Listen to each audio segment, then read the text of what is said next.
So what I'm going to talk about today is a couple topics. Some of this is going to be a little bit of overlap, but you folks just heard a really excellent talk on some of the legal aspects and some of the other aspects. But I think, to get a perspective of this is important because getting your first job is really an anxiety-provoking process. So I'm going to talk a little bit about CVs. I'm going to talk a little bit about cover letters, and I want to talk a bit about the art of negotiation because many young physicians really haven't had much of an opportunity to negotiate. And I know that when I, first started out, I didn't know how to negotiate. And we're going to talk about some just simple pointers for how to do that better. So if I could have my next slide. So I've asked Dr. Cools to provide sort of a framework, an outline for a CV, and I assume that's been made available to you.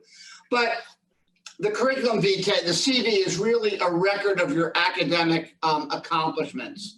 Most of us update our CV throughout our academic career. I keep a current CV on my laptop, and when something appropriate for my CV happens, like I get something published, etc., I add to my CV. These are typically chronologic from earliest to latest because originally these were typed, so you could always add something new at the end. But if you do these in reverse chronologic order with the old-fashioned typewriters, you had to retype your entire CV, which might make your assistant a little nutty. So one of the things I see with people is they're starting to reverse that with modern word processors. I'm not saying it's wrong, but those of us who are used to looking at CVs, I've probably looked at 10 to 20,000 in my career, most frequently look at the end to see what you've done most recently. A CV is different than a resume. And again, I've given you a sample copy that you can take a look at. If I can have the next slide. So when you guys apply for jobs, often you're asked to write a cover letter, especially for academic positions. And one bit of advice I can give you is don't repeat your CV because the cover letter is an opportunity for you to say why you want the job, what you can bring to the table that may not be obvious from your CV, and why the job is a good fit for you. So one of the mistakes that I see people make is they really repeat and reiterate their CV and their cover letter, and you're wasting time and space. So again, you might want to tell them, I've always wanted to live in West Virginia for the following reason. That's not in your CV, but that might be very important in a cover letter. And sometimes, especially in academics, jobs will say, we want people with the following qualifications. What's kind of important is in your cover letter, you need to address how you meet or exceed those qualifications, or at least as many of them as possible. And that may not be as obvious from your CV. So the next slide, I'm going to talk a bit about interviews. This is your time to shine. I don't need to tell you that with interviews, you have to be professional. A typical first question in an interview is tell us something about yourself or tell me something about yourself. You need to practice that opening line. That needs to be 2 to 3 minutes. A mistake sometimes that's made is tell me something about yourself. People can go on for 10 minutes in a 30-minute interview, and you're really then not allowing your interviewers and yourself to really give a complete story of who you are. So I always tell people to practice that first question, 2 to 3 minutes, maintain eye contact, do your homework, know who's interviewing you, know something about them. When I interviewed for my current job here at UNLV, I looked up things about everybody. And when I was meeting with the student, I told him, you know something? I said, how's your band, Desert Yeti, doing? He's like, how do you know that? Well, I did my homework. I looked him up on the internet and I found out things about him. I spelled question wrong. I apologize. But, typically at the end, people say, do you have any questions for us? And if you have no questions, that's problematic.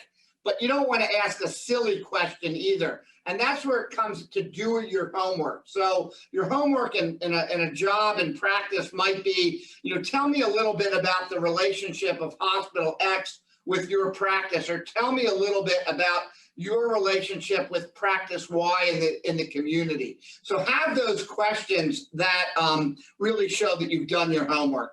And again, practice your interviews. Do it in front of friends, do it in front of significant others, and practice is really important because you want to come off smooth with your interview. That's really, once you get an interview, the group is really telling you that they're interested or potentially interested in you as an employee. So the interview is a time where you can outshine other candidates and show them that you're really a good fit for that job.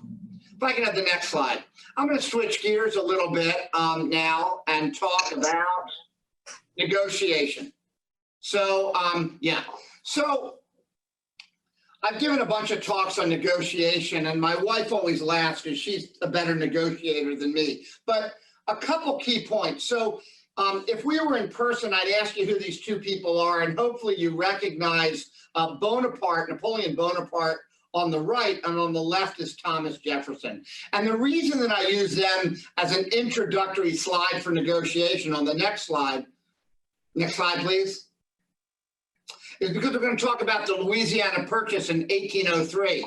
So I spent the past quarter of a century before coming here in New Orleans, Louisiana. So the U.S. purchased Louisiana Territory from France for $15 million, which is only $18 a square mile. And that doubled the size of our country.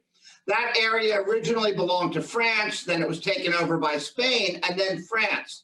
And what was important was Napoleon wanted to establish a French empire in America, but Thomas Jefferson knew that there was a potential war between France and England, and he also knew that France was unable to squash a revolt in Haiti. Having that information, if I can have the next slide, led to the Louisiana Purchase, which again greatly increased the size of our country and was a real bargain even in today's terms. So what's the most important part of negotiation? It's information. If you're going to negotiate appropriately, you got to have information. You got to know what the average salary is for someone going into practice as an OBGYN. Or if you're in academics, you have to know what an assistant professor of cardiology makes in your region. And much of this information, if not all of it, is available. Again, a successful negotiation depends on this imbalance of information. And if you have more information than the person you're negotiating with, you're going to get a better deal. Next slide. And again, information is incredibly important, especially if it's asymmetric. So if I'm looking for a job as a cardiologist in a practice, and I know that they just lost 3 cardiologists and they're really desperate, and I know how much cardiologists in that region get paid, boy, do I have a benefit and an advantage in that negotiation. Next slide. So another example, you'll recognize her from Friends. So she knew what other sitcom actors and actresses were paid, and she and her colleagues were able to successfully negotiate $1 million an episode for Friends. Again, she had information. She knew that Friends was the most popular show at the time. She knew what other people in her business were making, and she and her colleagues were able to do a great negotiation. Next slide. So negotiating your first job, remember, everything is negotiable. So when I took my first job, I had no idea. I got a computer that was a generation or two old. I was put in an office that was previously sort of a storeroom that was divided into 3 parts. I didn't know you could negotiate anything. So obviously you can negotiate salary. We're going to talk about that in a minute, but know what salaries are in your region of the country and in your field. That gives you just a tremendous advantage. When I was looking at this job. One of my, interviewers said to me, how much money, actually my future boss said, how much money are you looking at? And I said, well, your salaries are public, state salaries are public. So I know how much, your former dean got paid. And he said, oh, you looked at that, did you? I said, you don't want to hire me if I didn't look at that, right? So you got to get this information. You can negotiate. I know this was part of another talk, vacation, job description, office, maintenance of certification or CME, computer, phone, etc. So remember, we're going to talk about a best alternative to a negotiated agreement. If you can't quite get the salary that you want, but you really want the job, try to negotiate some of these other things up front, because that way at least you'll feel satisfied. So if I can have the next slide. So here's my gift to you. This comes from MGMA. You can look this up. This may be a year or two old, but this is a average of what certain specialties make in practice, in private practice. Now, I'm going to give you a little bit of caution, and that's that MGMA data is a little biased because it's self-reported. So if I am a highly paid critical care doc, I might answer their survey. But if I'm underpaid, I may not answer their survey. So sometimes these are a bit on the high side, but you need to look up this MGMA data. I'm going to show you that in another slide when you go to negotiate your job in practice. On the next slide, if you're going into academics, the Association of American Medical College has great faculty salary information. And what they do is they break it down by region of the country. They break it down by public schools or private schools. They break it down by specialty, and then they break it down by academic rank. So instructor, assistant professor, associate professor, full professor, chair, etc. And this is real data. It's real because it's not self-reported. It comes from business offices in each of the 150 or so medical schools in the country. So if you're looking at an academic job, you just gotta know this. I put stuff up for HEMONC because I'm a hematologist oncologist, and I've given this talk to senior fellows in HEMONC. So I want them to know what the median and mean salaries are for the specialty. So if they're offered, significantly below that, they can say, I know that the mean salary for a assistant professor of HEMONC in the West is X. Why why is this $40,000 less than that? That kind of information gives you an incredible advantage. And I want to tell folks, don't be embarrassed about negotiating and talking about money. The people that you're talking about money to are used to talking about money. So don't be embarrassed. If you have the information, you have to ask, because that's what I'm going to show in a slide or two. If you don't get the salary you want initially, you're behind the 8 ball from that point forward. Next slide. And here it is.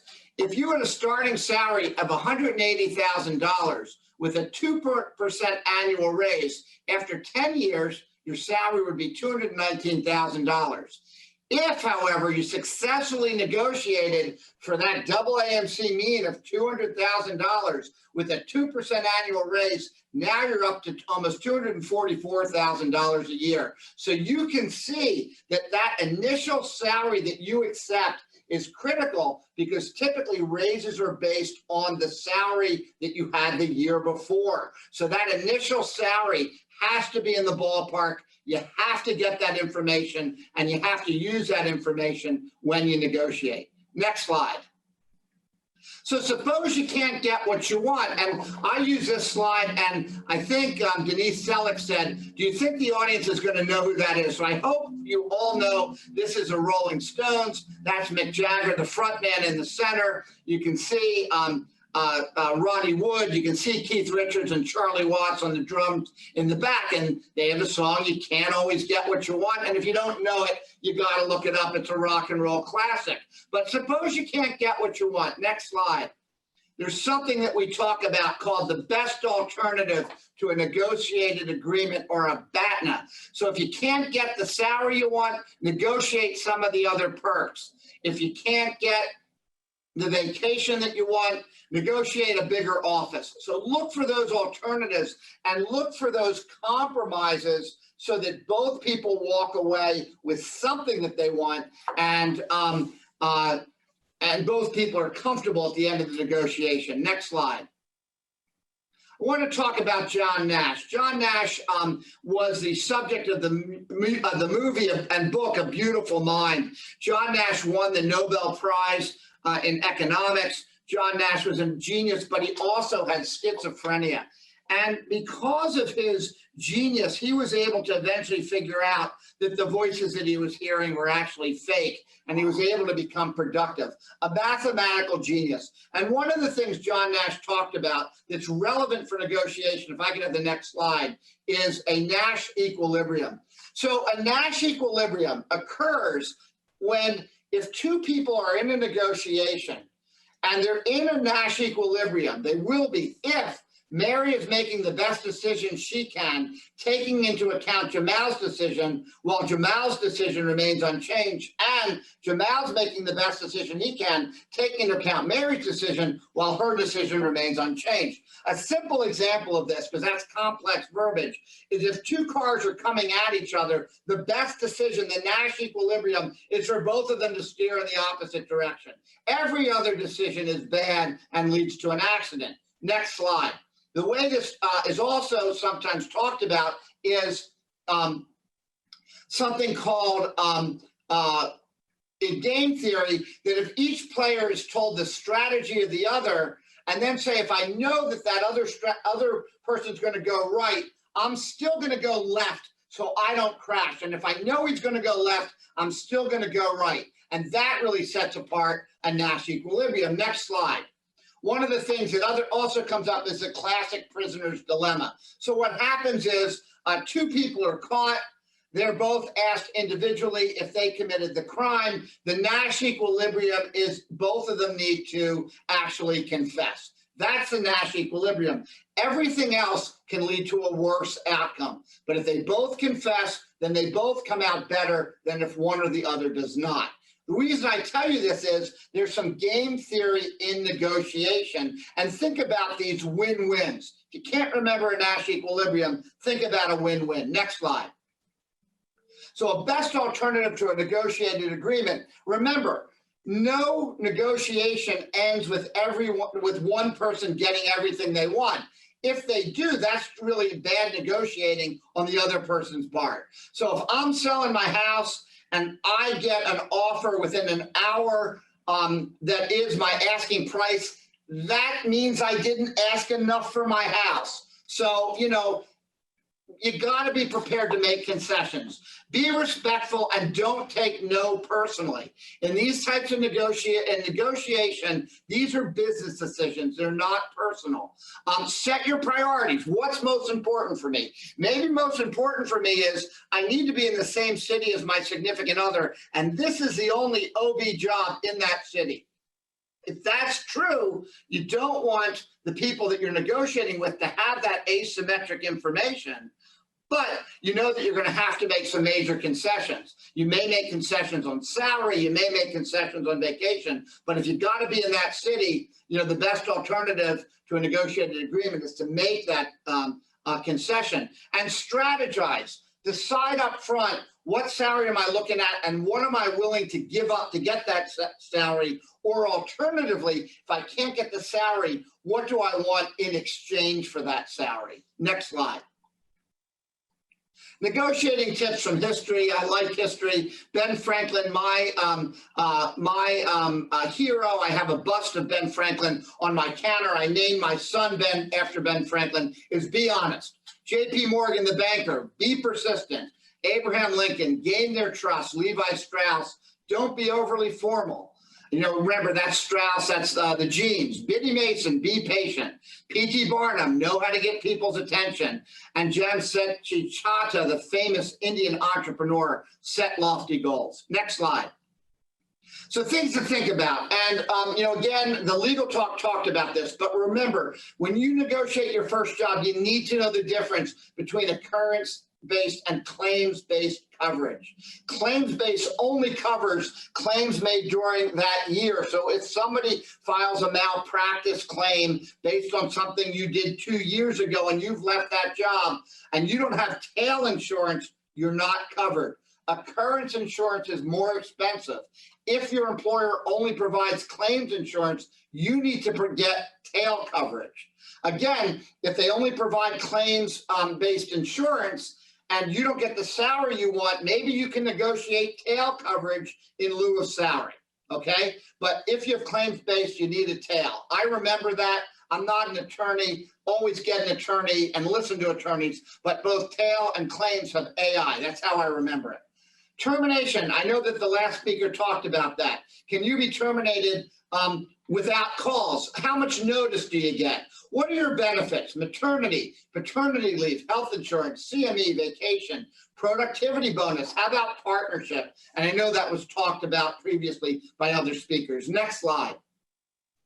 So more things to consider. I know the last speaker talked about restrictive covenants. That means those are those contracts that say if you leave this practice, you can't practice OB in a certain radius. They are defensible in different ways depending on locale. Where I came from in New Orleans, these were defensible. These were upheld in court. So if you signed a restrictive covenant, you had to make sure that it was reasonable. You know, it wasn't you can't work within the whole state. It wasn't that you can't work within a tri-state area. You know, that there was really a narrow definition of what the restrictive covenant covered. Partnership. Are you able to become a partner? What does it take? How long does it take? And finally, assignability. What happens if the group is acquired by another group? Do I still have a job? What does my contract look like? Do I get bought out? Am I entitled to financial remuneration? These are all important. Next slide. So key points. This is important. You can negotiate almost anything. But remember, negotiation is a compromise, and you're never going to get everything that you want. Information is a trump card. Information allows you to be more successful in a negotiation than your negotiation partner. Emotion is the joker. Don't get wrapped up in emotion. These are business decisions, not personal. Starting salary is absolutely key due to the compounding of raises that I showed you. Set a strategy. What's your top priority? What's next? What are you willing to compromise on, and for how much? In a successful negotiation, neither side wins. In a successful negotiation, neither side loses. Both walk away with a sense of winning and losing, and both are comfortable with the end result. In my final seconds, I'm going to say good luck. This is an exciting time in your life. Choose your next job wisely. Choose your partners wisely. And from the bottom of my heart, I wish you the best of luck moving forward. Thank you for your time and attention.